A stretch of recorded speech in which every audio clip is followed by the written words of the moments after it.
Hello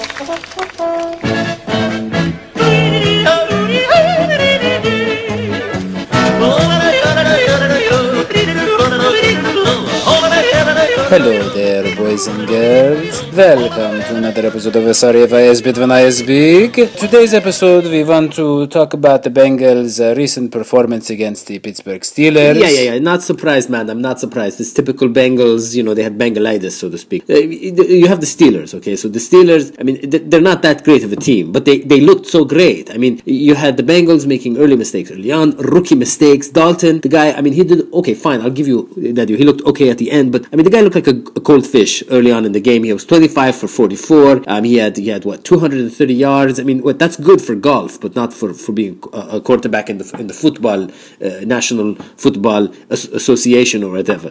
So, I mean, the running was weak, 22 times for 57 yards. The defense couldn't overcome, and rise above everything. And let's face it, the real problem was special teams. I mean, special teams, they look like a bunch of guys, like 10 guys in a little car with the honky noses. What are they called? You know what I mean? So it just... Yeah, I know, but I mean, that's true. I mean, they had some bad breaks. It was an unlucky game. But, the Bengals showed that they really are the better team. I mean, after falling behind 24-0, they roared back. I mean, they almost came back to win the game. But, I mean, they just came up short. They ran out of time. No, Daddy. You are always doing this, man. You're always doing this. I remember when we were kids back in the village, and you're just so optimistic, man. You try to see the bright side in every rainbow, but it's not like that, McFly. I'm telling you, you remember how there was that girl, and she was obviously a witch because she had a long chin, she had a wart on the chin, she had a long nose, a crooked nose. You remember she had all the cats, and I told the principal, I'm like, look, she is a witch, and you kept saying, no, she might not be a witch, Okay, no, but she was obviously a witch. Let's get some real analysis about this game. I want to really see what happened, what went wrong. So I want to welcome our good friend Iraj, who actually has a Persian rug store close by. Iraj, welcome to the show. Thank you. So, what happened in the Steelers game in your expert opinion, Iraj? You see, Dadio,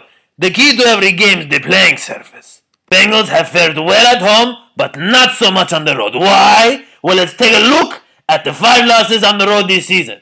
The Bears, the Browns, the Dolphins, and the Ravens. The Dolphins play on grass. The Bears, grass. The Browns, Kentucky bluegrass. The Ravens Stadium was grass until 2002.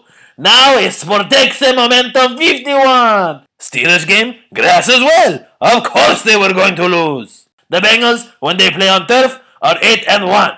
On grass, 1-4. With only one win coming after a bye week. So, Iraj, it sounds to me, if I'm construing what you're sending, the vibes you're sending our way correctly, what you're saying is that if the Bengals have to play a road game on the grass, they're doomed for failure. Is that true? Not necessarily. You see, I have a solution for this. With my end-of-the-year discounted Persian rugs, Mike Brown can purchase enough rugs to cover the entire Bengals practice facility for under $5 million. Our rugs are made especially cheap, allowing for more lumps and less blandness and predictability. In fact, they are so lumpy that they will prepare the Bengals to play on just about any surface. So get your checkbook ready, Mike Brown. Yes. Okay, well, I want to thank Iraj for coming to the show. Finally, Hoji, it's time for our lightning round, where you're supposed to answer as many Twitter questions as you can in 30 seconds. Okay. Ready, Hoji? Yeah. Get your engine ready because it's going to be really fast. Okay, Hoji, first question. This comes from @SassyGoldberg79. How far can the Bengals go in this year's playoffs? How far can the Bengals go in this year's playoffs? Got it. Okay. So now when you're talking about the future and you're talking about the Bengals, you have to consider a few things. Okay. There exist, let's say, I don't know, a certain number of propositions that we can say about things that might happen in the future. Now, each of those propositions is either true or false, right? It can't be, it got to be one or the other. Okay. So, Oji, let me remind you, this is the lightning round. If there are a number of propositions that if they are either true or false, then when you take them together and you add them all together, that means that there are a series of propositions that we can make that will correctly predict the future. I think we're already over 30 seconds. And if that exists and we can correctly predict the future, then that means the future is unavoidable. Okay, I think that's all we have. I'm going to go with no.